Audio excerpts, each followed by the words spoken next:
बच्चों, सुभाषितानी पाठ के अभ्यास में मैं आपका हार्दिक स्वागत व अभिनंदन करता हूं। यदि आपको वीडियो अच्छे लगे तो चैनल को सब्सक्राइब व वीडियो को शेयर करना न भूलें। जैसा कि आपको पता है, अब की बार परीक्षा में वैकल्पिक प्रश्नों की जो संख्या है वो अधिक रहेगी। उसी को ध्यान में रखते हुए हम सुभाषितानी पाठ के वैकल्पिक प्रश्नों का अभ्यास कर रहे हैं। जो प्रथम प्रश्न है, हया च अत्र का संधि। हया प्लस में चे मिल करके प्यारे बच्चों विसर्गों को सह हो जाता है, और जब विसर्गों में कोई भी परिवर्तन होता है तो वहाँ पर कौन सी संधि होती है? विसर्ग संधि होती है।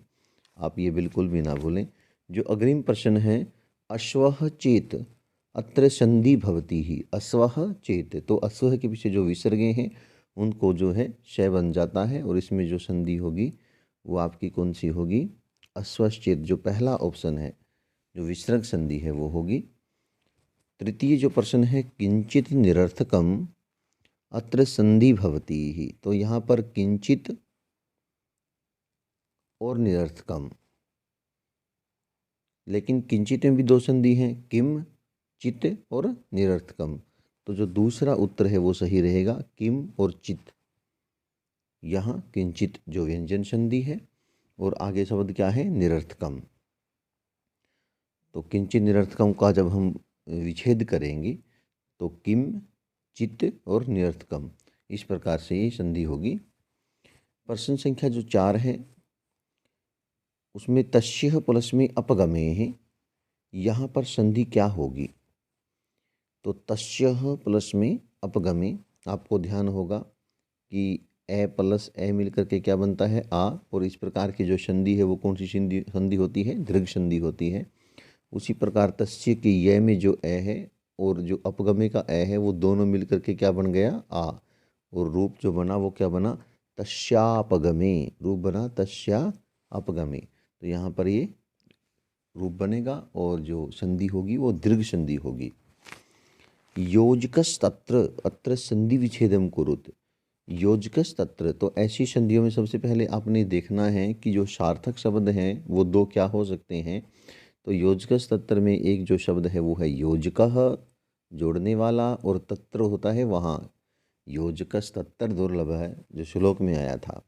तो योजकः तत्र, तो ये द्वितीय जो ऑप्शन है ये सही होगा।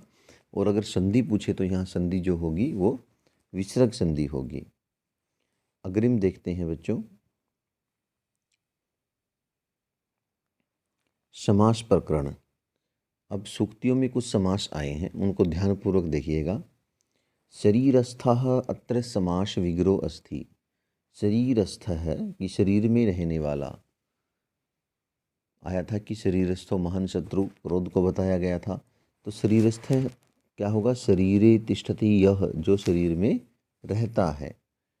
तो यह इसका विग्रह होगा, जो शरीर में रहता है। निर्गुणम अत्र समास वर्तते। निर्गुण शब्द में समास है। मैंने आपको बताया था कि जब भी कोई भी उपसर्ग प्रारंभ में आता है, कोई भी उपसर्ग यदि शुरू में आए तो वहाँ कौन सा समास होता है? अव्ययीभाव समास होता है।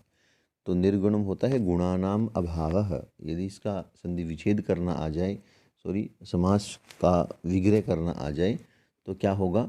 गुणानाम अभावः निर्गुणम, और समास कौन सा होगा? अव्ययीभाव। न मंत्रम अत्र समस्त पदम भवति। जहाँ पर भी न आ जाए, जहाँ पर भी न आ जाए तो वहाँ पर जो विग्रह होगा वो ए को लेकर के होगा। जैसे न ज्ञान अज्ञान, न ज्ञात अज्ञात, तो न मंत्रम ए मंत्रम, तो ये इसका जो है समस्त पद होगा। और इसमें जो समास है वो होगा नये तत्पुरुष समास। ध्यान रखना, जब नये की बात हो, जब नए की बात हो, न ज्ञान अज्ञान ये समस्त पद होगा, न ज्ञात अज्ञात ये समस्त पद होगा। और जो समास है वो कौन सा रहेगा? नकारात्मक में नए तत्पुरुष समास। अग्रिम देखते हैं, देह विनाशाय अत्र समास विग्रहो अस्ति। देह विनाशाय, अगर आप सामान्य रूप से इसका अर्थ देखें तो देह के विनाश के लिए है। तो क्या हो जाएगा? देहस्य विनाशाय, देह के विनाश के लिए। अग्रिम जो है, उद्यमेन शमः इति उद्यम शमः अत्र क्या समास है? कि परिश्रम के समान यहाँ पर जो है कौन सा समास है? परिश्रम के समान। तो यहाँ पर तृतीय तत्पुरुष समास है, क्योंकि उद्मेन जो शब्द है उसमें तृतीया विभक्ति है। अब जो विलोम प्रकरण है, विलोम शब्द पूछे जा रहे हैं, आपने उत्तर देने हैं। प्रसीदति अस्य विलोम पदम, प्रसीदति प्रसन्न होना होता है। प्रसीदति जो शब्द है इसका विलोम पद क्या होगा? तो प्रसीदति होता है प्रसन्न होना और प्रकुप्यति होता है क्रोधित होना। तो प्रसीदति का जो विलोम है वो क्या हो जाएगा? प्रकुप्यति हो जाएगा। अस्ते अस्य विलोम पदम किम, अस्ते उदय, आपको एक श्लोक ध्यान होगा सुभाषितानी में, संपत्तौ च विपत्तौ च महतामेक रूपता उदये शवितो रक्तो रक्त च अस्त समय तथा। कि जो भगवान सूर्य हैं वो जब अस्त होते हैं तब भी लाल होते हैं और जब उदय होते हैं तब भी लाल होते हैं। तो वही अस्ते है बच्चों, ये अस्ते का क्या हो जाएगा? उदय, विलोम शब्द। कई बार बच्चे ध्यान नहीं देते, तो विलोम क्या है, पर्याय क्या है, तो आपने ध्यान देना है। मूर्खः अस्य विलोम पदम किम, मूर्ख जो है इसका विलोम पद क्या होगा? तो मूर्ख क्या हो जाएगा? विद्वान हो जाएगा। सार्थकम, सार्थक होता है कि जिसका अर्थ हो, सार्थक होता है जिसका अर्थ हो। तो सार्थक मीनिंगफुल और निरर्थक क्या हो जाएगा? मीनिंगलेस, जिसका कोई मीनिंग नहीं हो। संपत्तौ, संपत्ति, जब व्यक्ति धन धान्य से संपन्न हो, और विपत्तौ, विपत्ति, जब व्यक्ति दरिद्रता से युक्त हो, जब विपत्तियां आ जाएं, तो ये इसका विलोम शब्द रहेगा। अब विशेषण और विशेष्य को लेकर के अनेक बार बात होती है, मैं आपको बहुत बार इन चीज़ों को बता चुका हूँ कि विशेषण और विशेष्य, विशेषण होता है जो विशेषता बताई जाती है, और विशेष्य होता है जिसके विषय में बताई जाती है। आपको किसी ने कहा कृष्ण शरप, क्या कहा? कृष्ण शरप, काला सांप। तो सांप की बात हो रही है, सांप विशेष्य है, और उसकी क्या विशेषता है? वो काला है, ये जो काला है ये विशेषण है। तो इसी प्रकार महान रिपुहु, महान दुश्मन, बात किसकी हो रही है? दुश्मन की हो रही है। तो रिपु क्या है? विशेष्य है, और महान क्या है? विशेषण। और यही पूछा, महान रिपु अत्र विशेषण पदम, तो महान। अग्रिम प्रश्न देखते हैं। अकारण द्वेषी मनः अत्र विशेष्य पदम अस्ति, बिना कारण के द्वेष करने वाला मन। तो बात किसकी हो रही है? मन की। तो मन क्या है? यहाँ पर विशेष्य है, और अकारण द्वेषी क्या है? विशेषण है। तो यहाँ पर विशेष्य पद पूछा हुआ है, तो वो क्या हो गया? मन। अग्रिम जो प्रश्न है, पर इंगित ज्ञान फला ही बुद्धेय, कि जो बुद्धियाँ होती हैं वो दूसरे के इशारे से ज्ञान प्राप्त करने के फल वाली होती हैं। अर्थात बुद्धियों का काम होता है कि दूसरे के इशारे से ज्ञान रूपी फल को प्राप्त कर लेती हैं। तो यहाँ पर विशेषण पद पूछा हुआ है, तो बुद्धि की बात हो रही है, तो बुद्धि विशेष्य हो गया, और पर इंगित ज्ञान फला जो क्या हो गया? वो आपका विशेषण हो गया। अग्रिम जो है वो प्रश्न देखते हैं। काष्ठगतो ही वहनी, ध्यान दें यहाँ, काष्ठगतो ही वहनी अत्र विशेष्य पदम अस्ति। तो वहनी की बात हो रही है, आग की बात हो रही है, तो आग क्या हो गई? विशेष्य हो गई, और काष्ठगतो क्या हो गया? विशेषण हो गया। विचित्रे संसारे अत्र विशेषण पदम, किस अद्भुत संसार में, तो सबसे मेन बात संसार की हो रही है, संसार विशेष्य हो गया, और विचित्र क्या हो गया? विशेषण हो गया। अग्रिम जो है प्रत्यय प्रकरण को देखते हैं। प्रत्यय प्रकरण को लेकर के प्रायः प्रश्न रहता है। जो कत्वा प्रत्यय है उसका तवा शेष बचता है, मैं आपको बहुत बार बता चुका हूँ ये बात। तो कृ धातु से जब कत्वा प्रत्यय लगाएंगे तो क्या बन जाएगा? कृत्वा। कृत्वा का अभिप्राय होता है कार्य को करके, तो ये कृत्वा रहेगा। वच धातु से जब कत प्रत्यय लगाएंगे तो ये थोड़ा डिफर रूप बनता है, इसको ध्यान रखें। तो क्या बनेगा? उक्तम। वच धातु से कत पर लगा करके उक्तम रूप बनेगा। उद्देश्य में कौन सा प्रत्यय है? जब भी आमतौर पर यह पीछे से आता है तो कौन सा प्रत्यय रहता है? ल्य प्रत्यय रहता है। तो आपने ध्यान देना है, उद्देश्य में जो है उत्तुपसर्ग, दिस धातु, और कौन सा प्रत्यय है? ल्य प्रत्यय है। तो ये उद्देश्य इस प्रकार से बनता है। अग्रिम जो है स्थितः में पूछा हुआ है कि स्थितः की प्रकृति और प्रत्ययों को अलग करो।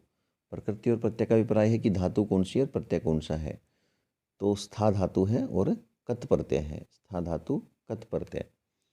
इसी प्रकार तव्यत प्रत्यय है, उसका तव्य शेष बचता है, और जब भी किसी धातु से वो लगता है तो चाहिए अर्थ हो जाता है। तो जब सेव धातु से हम इसको लगाएंगे तो क्या बनेगा? सेवी तव्य जो रूप है वो बनेगा, सेवन करना चाहिए। तो प्यारे बच्चों, आशा है आपको वीडियो मनुष्याणां महान शत्रु किम अस्ति, मनुष्यों का जो महान शत्रु है वो क्या है, तो क्या है आलस्यम। आलस्य मनुष्यों का सबसे महान दुश्मन है। परिश्रम क्या है, भाई है, और अपरिश्रम यहाँ बिल्कुल अनुचित है। तो उत्तर क्या होगा, आलस्यम। अग्रिम जो प्रश्न है बच्चों वो है वसंतस्य गुणम कह वेति, कि वसंत ऋतु के गुण को कौन जानता है। तो कौन जानती है, पिकह कोयल जानती है, क्योंकि वसंत ऋतु में जो कोयल है वो सुंदर कूज उत्पन्न करती है। तो पिकह उत्तर आएगा। शरीरस्थः कह शरीरम दहते, शरीर में रहता हुआ कौन शरीर को जलाता है। तो कौन, क्रोध जलाता है। क्रोध रूपी जो आग है वो शरीर को जला देती है। समान शील व्यसनेषु किम भवति, ये जो प्रश्न आया था कि जिनका समान स्वभाव होता है, समान आदतें होती हैं, उनमें मित्रता होती है। तो मित्रता का जो पर्यायवाची है वो क्या है, सख्यम। समान शील व्यसनेषु भवति सख्यम। धावने कह वीर अस्ति, दौड़ने में कौन वीर है। तो कौन आएगा, अश्वः।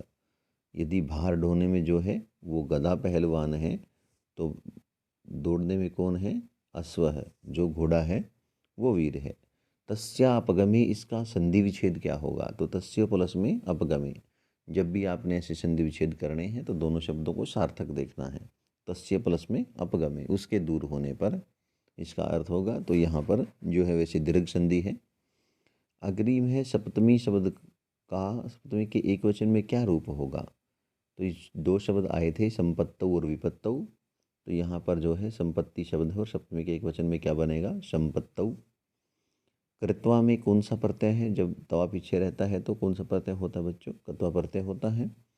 सुलभ पद का विलोम क्या होगा, सुलभ होता है आसानी से प्राप्त होने वाला, तो इसका क्या हो जाएगा, दुर्लभ हो जाएगा। इसी प्रकार जो अग्रिम प्रश्न है, नागाह इति पदस्य पर्यायवाची पदम किम, नागाह पद का जो पर्यायवाची है वो क्या है, गजाह, हाथी होगा।